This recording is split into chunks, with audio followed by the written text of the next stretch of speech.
meaning to come up for years, really. And when I arrived with some guys I come up with from London, Andy kind of summed it up for me, actually. We were going to have a chat yesterday, and he said, go and have a good time, go and have a bit of fun.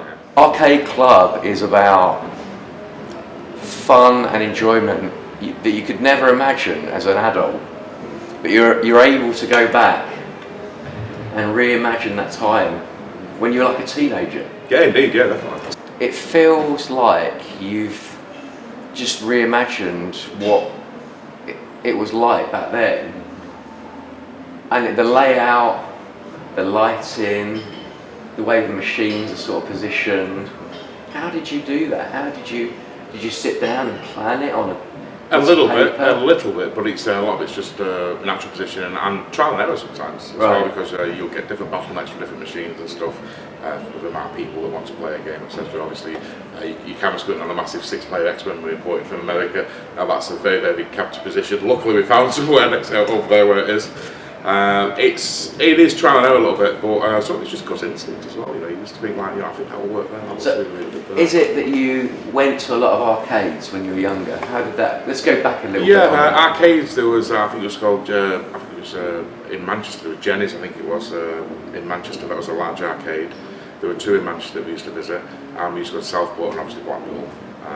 I basically made an inner city arcade as I remember it, and as I want it, because we are in the middle of Bury, we're in the city arcade. We're not a seaside, hence why there's no coin pushers and the stuff you find on the seaside. People have asked for them, but there was an arcade within Bury. There was actually 3 arcades within Bury. So the local people, because arcade was especially people with 1450, are used to visiting inner city arcades, and if they went to Manchester, they'd be used to it again as well. It would be pointless opening an arcade if there was no history of an arcade within that district, especially when you're presenting older games that would have been played back in the day. So you're kind of trying to recreate not only the time, the machines that were there, but what it was like in the area, almost. What it was like around here. Yeah. Because that's what you grew up with. Yeah, that's where I'm from about it. So it was an actual thing for me to vary. I know the people, I know the mindset, the accents. I've moved around a little bit, some accents changed a little, but generally, I'm a Bury lad, so that kind of works for me. I feel comfortable in Bury as well. For instance, if I relocate and move to London, I probably wouldn't feel as comfortable as I do in my hometown. Yeah, we have a lot of regulars that come in, etc., playing competitions and stuff, because we change games so frequently and add more games. There's also for youth people to play, which I think is very, very important. I think a lot of arcades died because they basically fill the room full of arcades or venue, whatever, and then they just took the foot off the accelerator and just waited for money to come in, and then it got a bit boring for people. But rather than keep on top of it and adding things all the time to keep people excited and new things happening, they waited until the numbers started declining.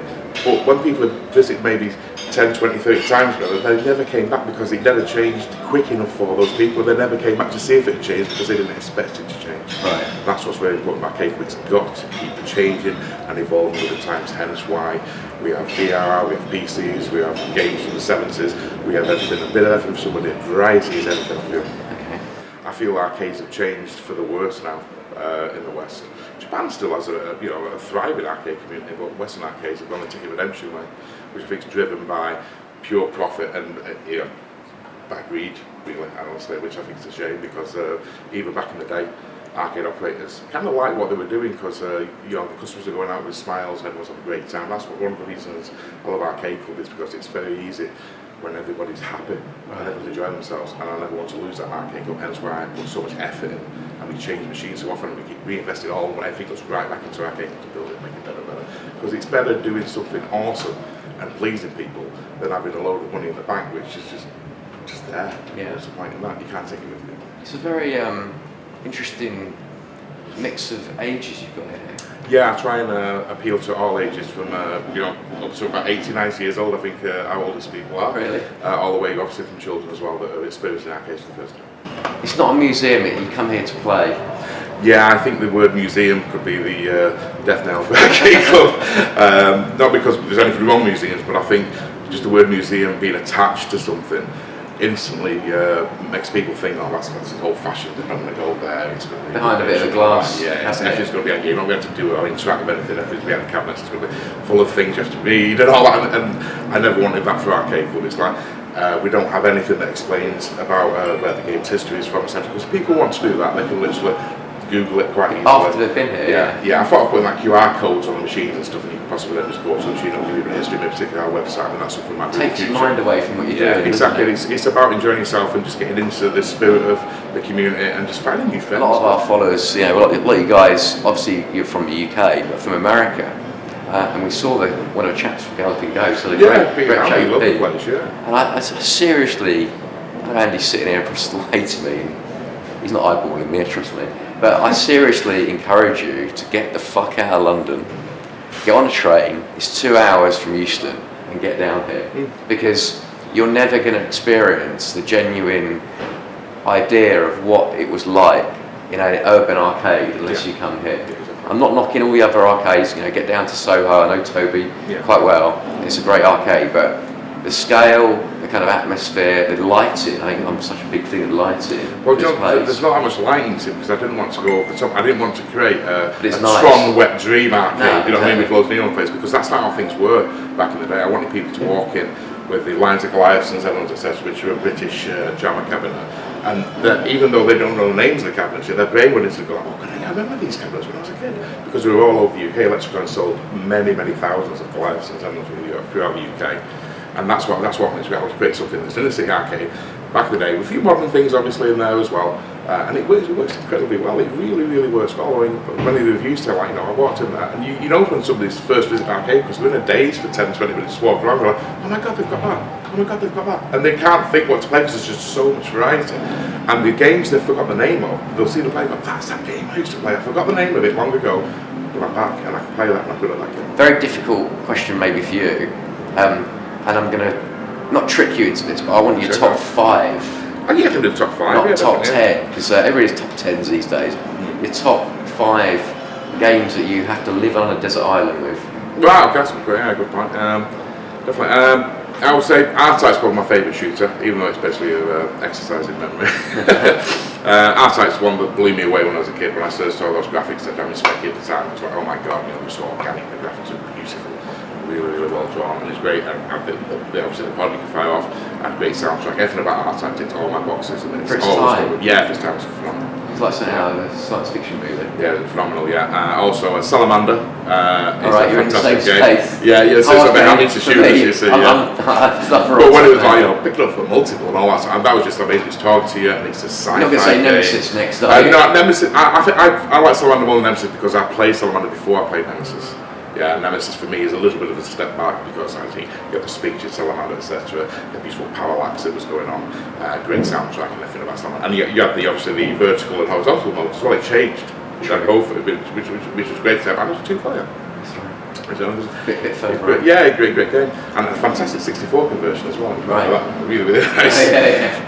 But yeah, what else would it be? Outside Salamander, I'm trying to get. I don't do all shooters. Super Sprint. I played more about. Wow, playing it slow. Yeah, I played more about Atari ST though with keys with my brother because it was only literally 2 keys. And it was very good conversion. I don't think it was on the Amiga. It was just specifically ST and obviously the specking of that. Can't remember it on the Amiga anyway. But that was brilliant. The free stereo. The condition of the one you've got over there. Yeah, it's not bad. It's in pretty good nick. Yeah, I'd say Out1. I don't play it as much as I should do now, but Out1's fantastic because the music.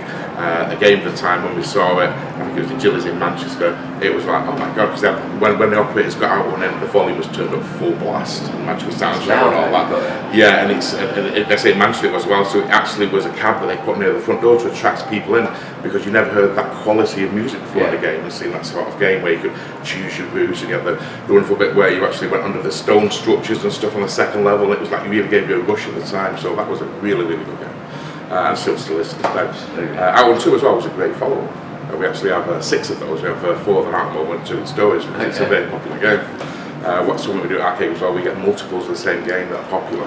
Because like, it's back in the day, Time Crisis 2, we have 2 of those, one on each floor. We have another set in storage as well.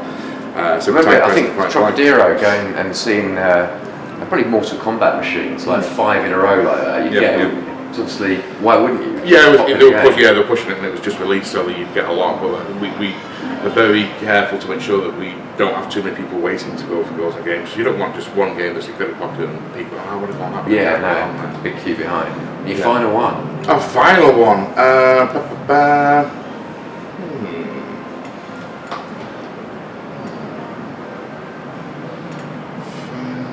Bomb Jack. Ooh. Yeah.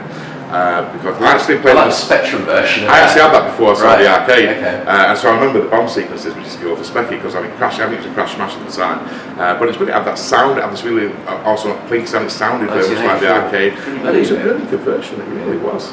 Yeah, even the loading screen, I think had some CAS or something, or the loading screen as it loaded, was brilliant. Everything about it, Elite were really on top of the game there. With 34 years old that game. I know, but yeah, Bomb Jack's a great game. And we still play it now. Yeah. It's a happy game as well, you know, it's such a fun, happy, great game. Yeah, and the character didn't really go anywhere, but you thought he might have, because it was a great little kind of character at the game. Yeah, he just that was it, full stop. But Takana did also Star Force as well, which is a great game. That should be in my top 5 as well, Star Force, because that's a wonderful game. I put the two together because they belong together and they have the two Goliaths. You know, the kit from Election kind. Bomb Jack, I'd say. Bomb Jack's wonderful. So those 5 games, guys, why don't you go and play them? I'm going to go and play those games because that's what this place is about. It's going back. Remember, I think Andy went back to his little kind of childhood days there. So I think pick his top 5. Why don't you pick your top 5, put them down in the comments below, and come here and experience exactly what we did last night. Andy said, go and have a bit of fun. That's what we did. We didn't do the kind of interview yet, get a flavour of what the place is like, and I totally get it now. I totally realise why people keep saying, come on games you love, come up to Arcade Club. Because you just haven't experienced the idea of a permanent sort of arcade, and you've done it. You know, hands up to you. It's been great chatting to you today. No problem, Thanks for inviting us and being hospitable and everything else. And as I say, guys, definitely comment on below if you've been here already. I'd like to hear your comments. And if you haven't been here, get here and let us know what you think of the place. But yeah, no problem. Thank you. Great to meet you. It's been a while. Indeed, yeah, it's been a while, too long ago. And we'll be back here pretty soon, I think. Brilliant. Excellent, thank you.